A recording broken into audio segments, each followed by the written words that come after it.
कैलाश पर्वत पर सुबह का समय था। शिवजी और माता पार्वती सभा में बैठे थे। उनके चारों ओर यक्ष, अप्सराएं और ऋषिगण बैठे थे। उस दिव्य वातावरण में भगवान शिव के नेत्रों में एक अलग तेज था, मानो वे किसी गहरे रहस्य के बारे में सोच रहे हों, जैसे वो किसी के आने की प्रतीक्षा कर रहे हों।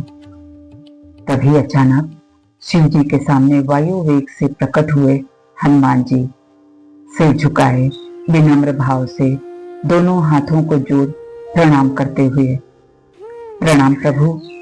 फिर माता पार्वती को देख बोले, प्रणाम माता। सभी देवगण को आभास हुआ जैसे कोई अद्भुत रहस्य खुलने वाला है। सब देवगण संभावित कारण को लेकर आपस में फुसफुसाने लगे। माता पार्वती ने पूछा, हनुमान, कैलाश पर कैसे आना हुआ? हनुमान जी ने कहा, माता, मुझे प्रभु राम ने भेजा है। प्रभु राम कहते हैं कि ब्रह्मांड की सभी शक्तियां शिव जी से संचालित होती हैं। ऐसी कोई भी शक्ति नहीं जिसका आरंभ और अंत शिव से अलग हो। माता, ब्रह्मांड के इसी रहस्य को जानने के लिए यहाँ आया हूँ। अगर प्रभु मुझे जानने का अवसर दें तो मैं अपना सौभाग्य समझूंगा। सभा में सन्नाटा छा गया। सब देवताओं की दृष्टि भोलेनाथ पर टिक गई। शिव मुस्कुराए और बोले, वानर रूप में छिपी तुम्हारी शक्ति को आज ब्रह्मांड जानेगा। शिव जी एक अर्थपूर्ण मुस्कान से बोले, और तुम भी जान लोगे हनुमान।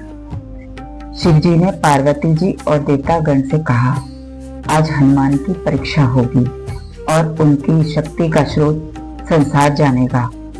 माता पार्वती ने हनुमान जी से कहा, हनुमान, परीक्षा के लिए तैयार हो जाओ।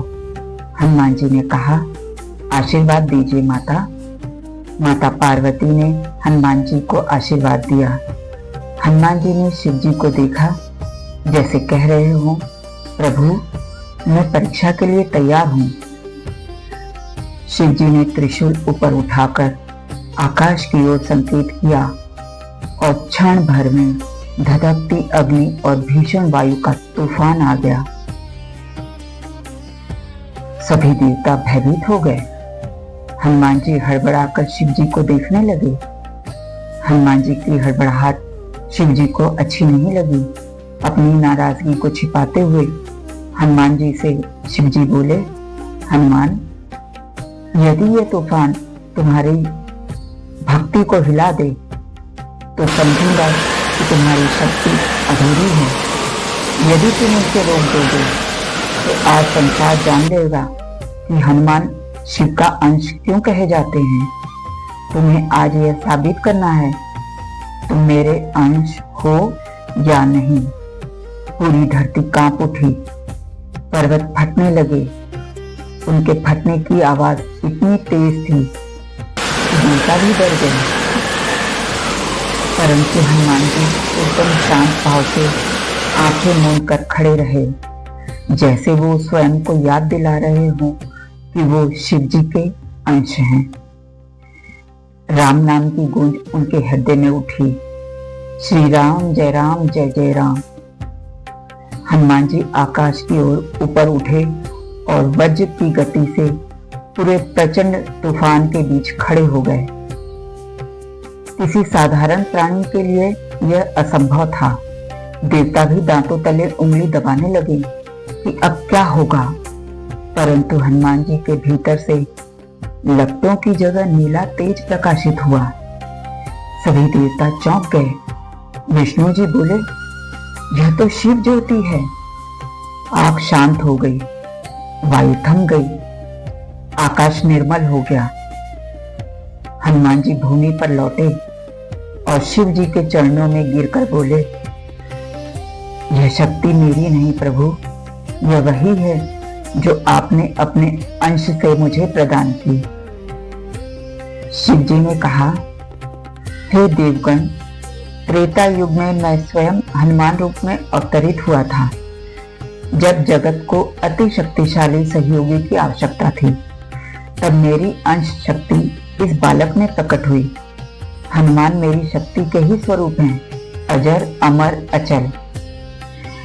तभी हनुमान जी के चेहरे पर अपराध बोध दिखने लगा।